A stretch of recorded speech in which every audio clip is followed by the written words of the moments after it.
On behalf of the entire youth department of Lilly Baptist Church, we welcome you to 2023 Black History Program. Thank you for joining us. Throughout our history, America has aspired to be a beacon of liberty, a place where all men and women are created equal, where anybody who works hard has a chance to get ahead. But those self-evident truths have never been self-executing, and every time our founding promise has fallen short for any of us, brave men and women have marched and organized and taken up the fight for justice to keep that promise for all of us. And this month in particular, we think of all our predecessors who fought to shape a better future for African Americans. We give thanks for Dr. King and Rosa Parks, Andrew Young and John Lewis, and everyone, known and unknown to history, who stood up for freedom and equality. And we give thanks for Dr. Carter G. Woodson and the Association for the Study of African American Life and History for the work they've done to preserve and promote this rich thread of our American story. Their work inspires us to do more. There are more children to teach and jobs to create and more ladders of opportunity to build. There are more families we can get covered with affordable health care and more kids we can keep off the streets and out of harm's way. That's what we can do if we pull together. And that's what we have to do if we want to keep America marching ever forward on the path of true opportunity for all.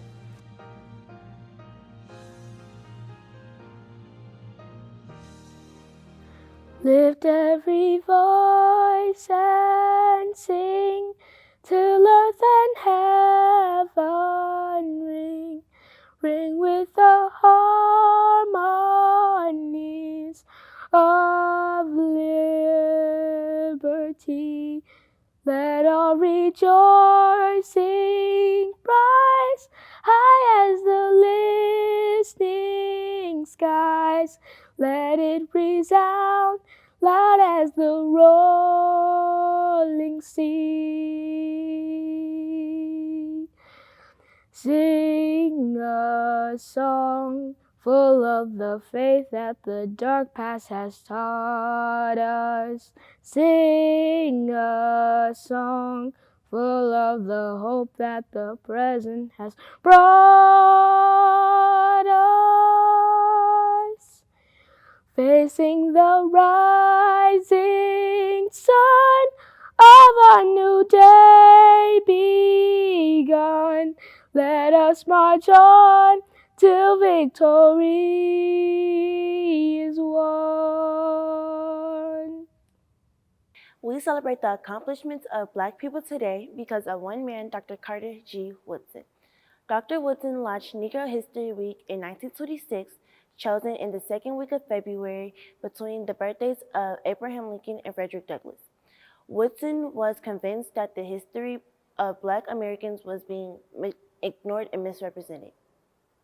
50 years after the first celebration, the first official observance of Black History Month came in 1976 when President Gerald R. Ford urged Americans to seize the opportunity to honor the too often neglected accomplishments of Black Americans in every area of endeavor throughout our history. However, it was not until 10 years later, in 1986, the first year of the celebration of Dr. Martin Luther King Jr.'s birthday, Congress designated February as National Black History Month.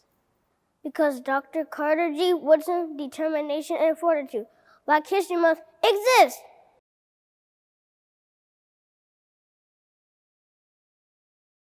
This year's national theme is Black Resilience. We seek to honor artists, political figures, innovators, activists, and educators for their steadfast courage in the face of adversity and their resilience in the midst of separation tactics. We are spotlighting the accomplishments of those who believed they were alone. Today, we demonstrate our gratitude to our ancestors, forefathers, and trailblazers. Their influential presence, past and present, has shaped our lives today. We acknowledge their legacy. In the words of Dr. Maya Angelou, we delight in the beauty of the butterfly, but rarely admit the changes it has gone through to achieve that beauty. Through our expressions and reflections, we invite you to join us in acknowledging horrific trials and significant triumphs while celebrating the beauty born as Black culture. Science, sports, and politics are only a few areas where Black excellence is demonstrated. First position, second position, third position, fourth position, fifth position, plie, stretch releve, turn.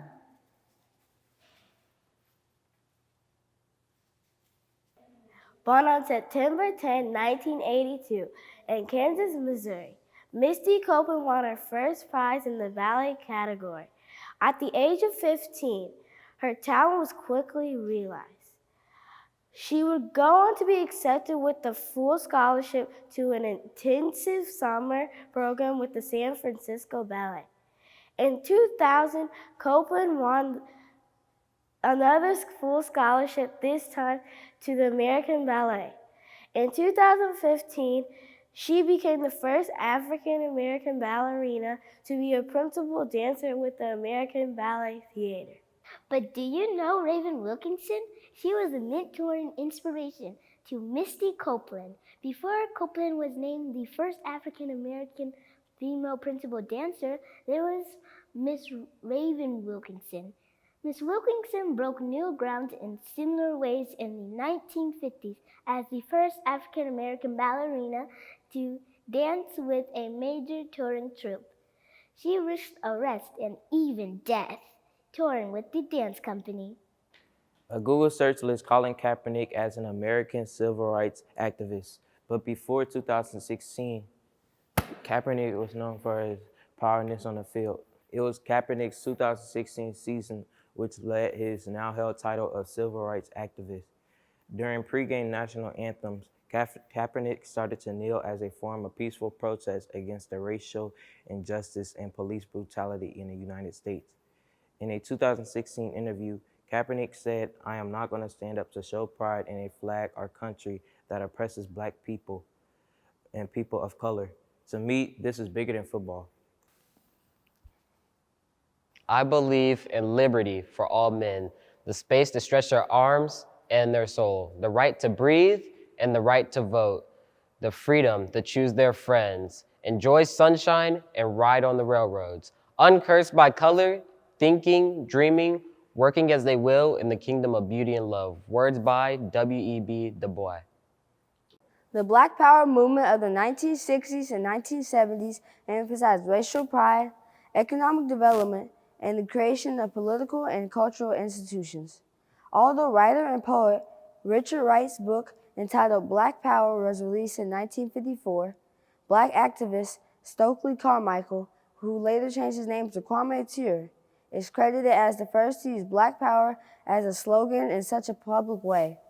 Black Power demonstrations were not just limited to protests in the United States. The Summer Olympics in 1968, held in Mexico City, Black athletes Tommie Smith and John Carlos raised the Black glove fist on the podium following their gold and bronze win while the national anthem was played.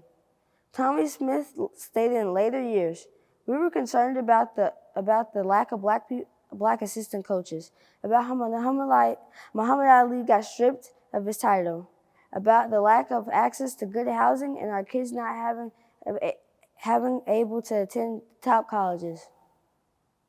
Say it loud, I'm Black and I'm proud. Shirley Anita St. Hill Chisholm was a Brooklyn College cum laude graduate before earning her master's degree in early childhood education from Columbia University. Ever aware of racial and gender inequality, she joined local chapters of the League of Women Voters, the National Association for the Advancement of Colored People, NAACP, the Urban League, as well as the Democratic Party Club in Bed-Stuy, Brooklyn. In 1964, Ms. Chisholm ran for and became the second African American in the New York State Legislature.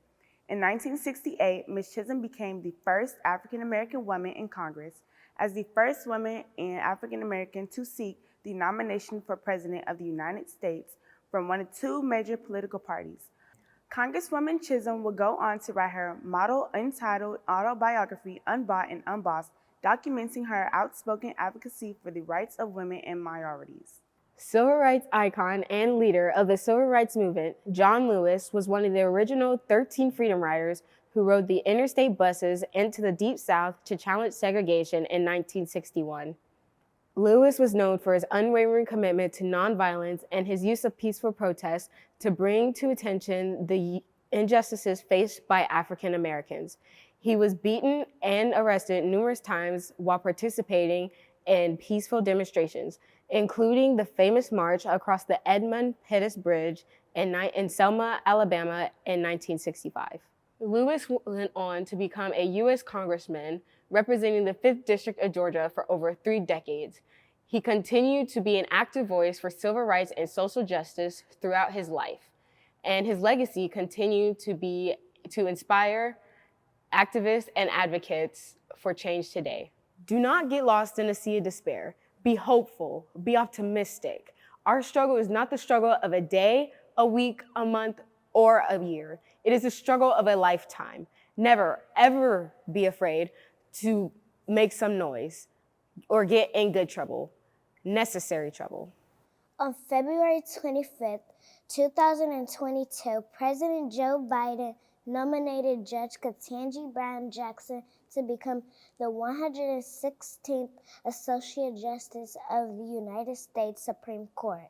Justice Jackson is known for her expertise in criminal law and procedure, as well as her commitment to promoting fairness and justice in the legal system. She has authored several important opinions on a wide range of issues, including criminal law, sentencing, and the rights of defendants. Overall, Associate Justice Ketanji Brown Jackson is considered to be an important and influential figure in the United States legal community and is highly respected for her legal expertise and her commitment to justice and her leadership on diversity and inclusion issues. Court is now in session.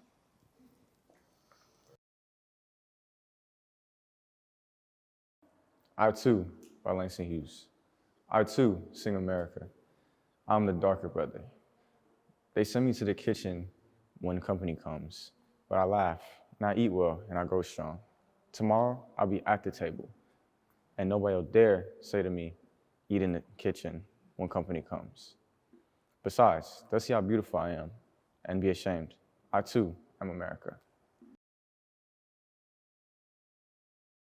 May this be the day we come together. Mourning we come to mend, withered we come to weather. Torn we come to tend, battered we come to better.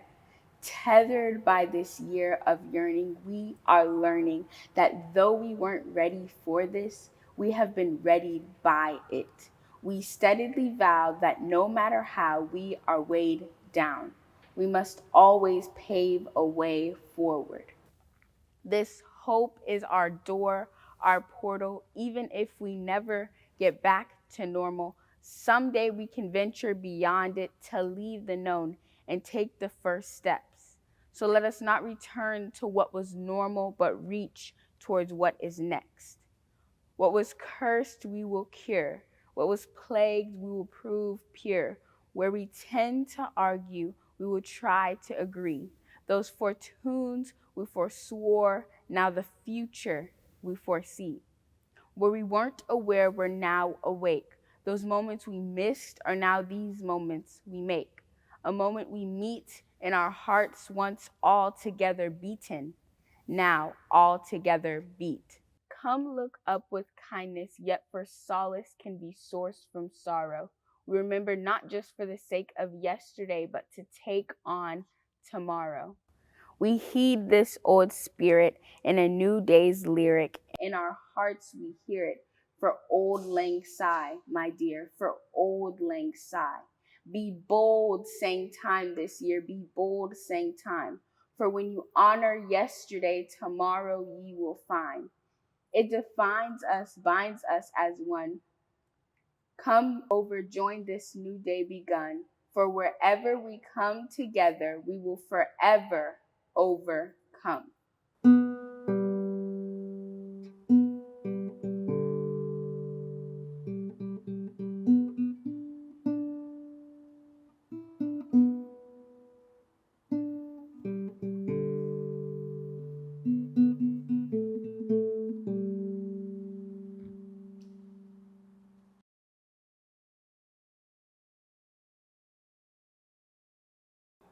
Frederick McKinley Jones invented the first successful system for mobile refrigeration.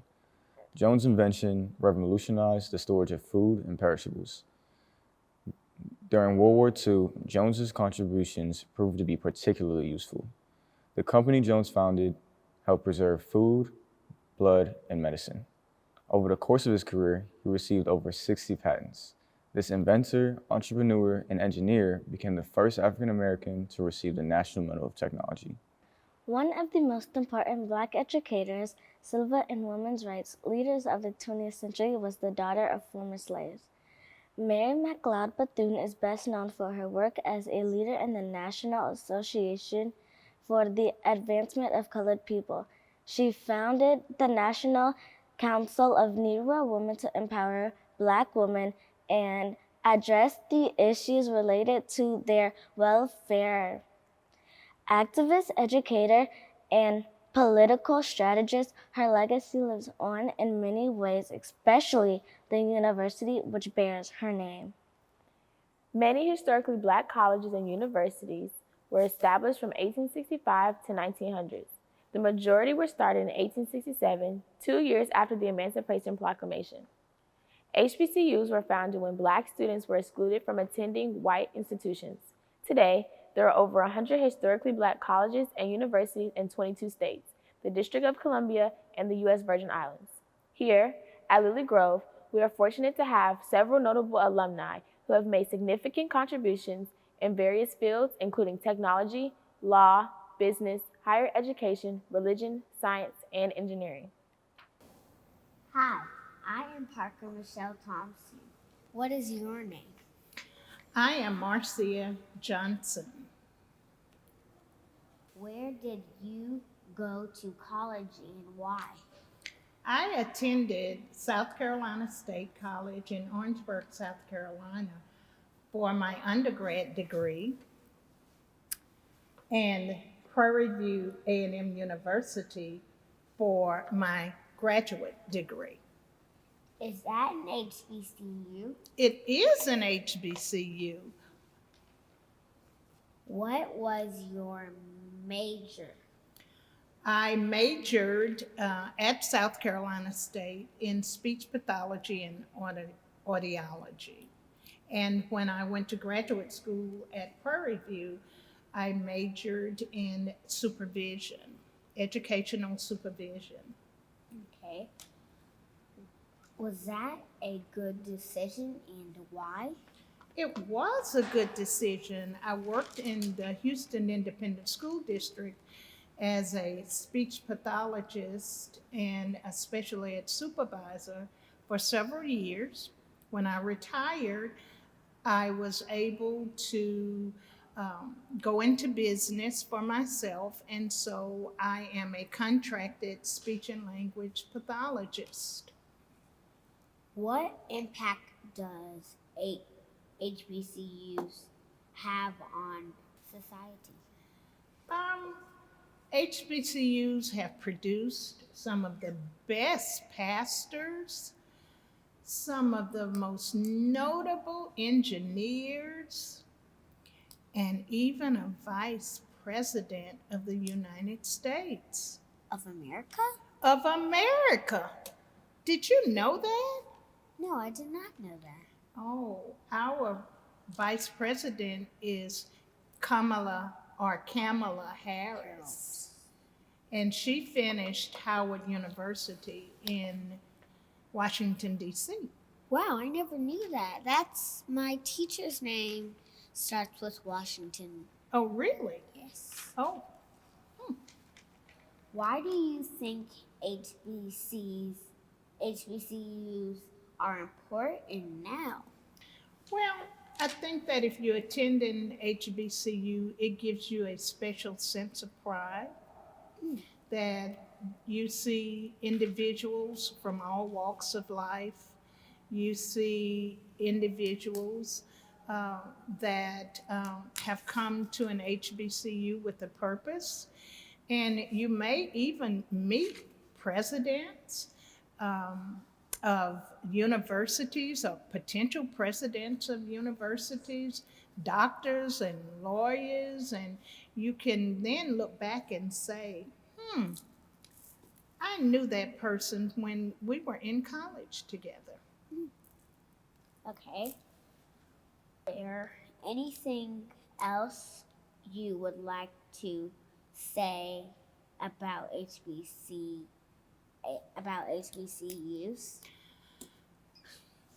I think during my time at South Carolina State and Prairie View A&M University, and even sending our sons to Tuskegee University, has given us a history in our family.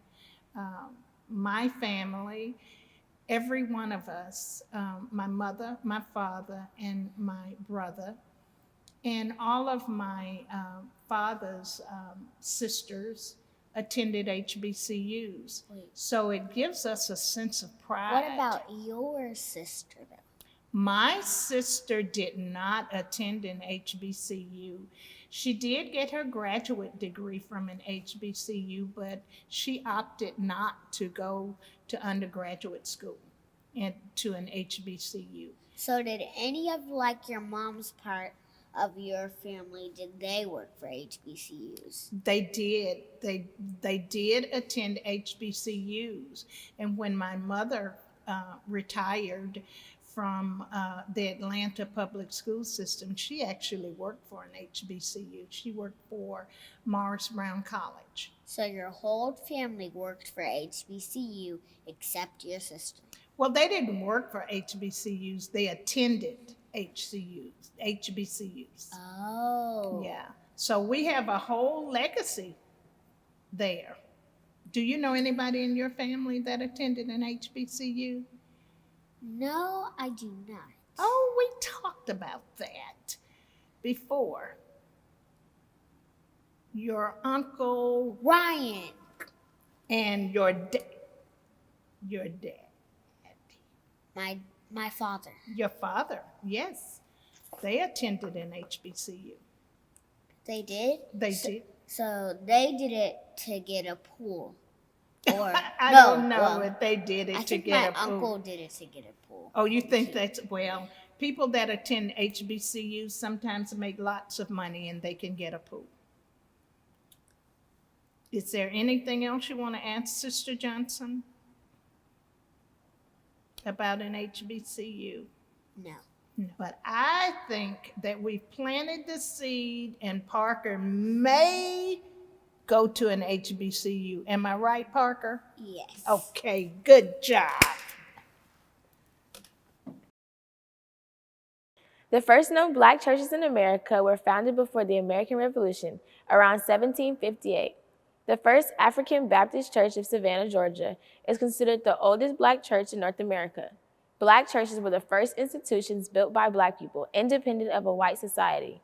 Henry Louis Gates Jr. says, "For a people systematically brutalized and debased by the inhumane system of human slavery, followed by a century of Jim Crow racism, the church provided a refuge, a place of racial and individual self-affirmation, of teaching and learning, of psychological and spiritual sustenance, a prophetic faith, a symbolic space where black people enslaved and free could nurture the hope for a better today and a much better tomorrow." The black church has influenced every chapter of our collective struggle. We learn about God from the Bible. The book of Psalms encourages us to praise God for who He is and what He has done. The Lord is my shepherd, I shall not want. He maketh me to lie down in green pastures. He leadeth me beside the still waters. He restores my soul. He leadeth me in the paths of righteousness for his name's sake.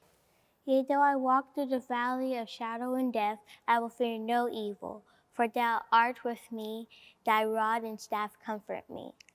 Thou preparest a table before me in the presence of my enemies. Thou anointest my head with oil, my cup runneth over. Surely goodness and mercy shall follow me all the days of my life, and I will dwell in the house of the Lord forever. The Lord is my light and my salvation. Whom shall I fear? The Lord is the strength of my life. Of whom shall I be afraid? When the wicked, even my enemies and my foes, came upon me to eat up my flesh, they stumbled and fell. Though an host should encamp against me, my heart shall not fear. Though war should rise against me, in this I will be confident. One thing I have desired of the Lord, that I will seek after, that I may dwell in the house of the Lord all the days of my life, to behold the beauty of the Lord, and to inquire his temple. For in time of trouble he shall hide me in his pavilion. In the secret of his tabernacle shall he hide me. He shall set me upon a rock. Wait on the Lord, be of good courage, and he shall strengthen thine heart. Wait, I say, on the Lord.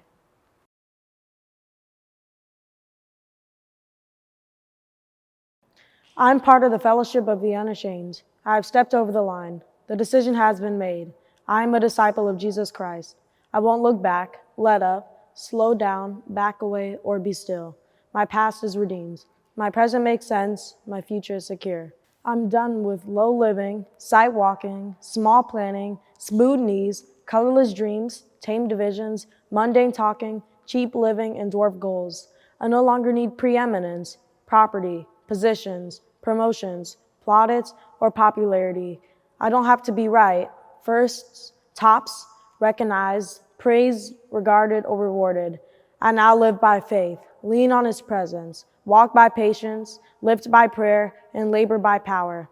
My face is set, my gait is fast, my goal is heaven, my road is narrow, my way rough, my companions few, my guide reliable, my mission clear.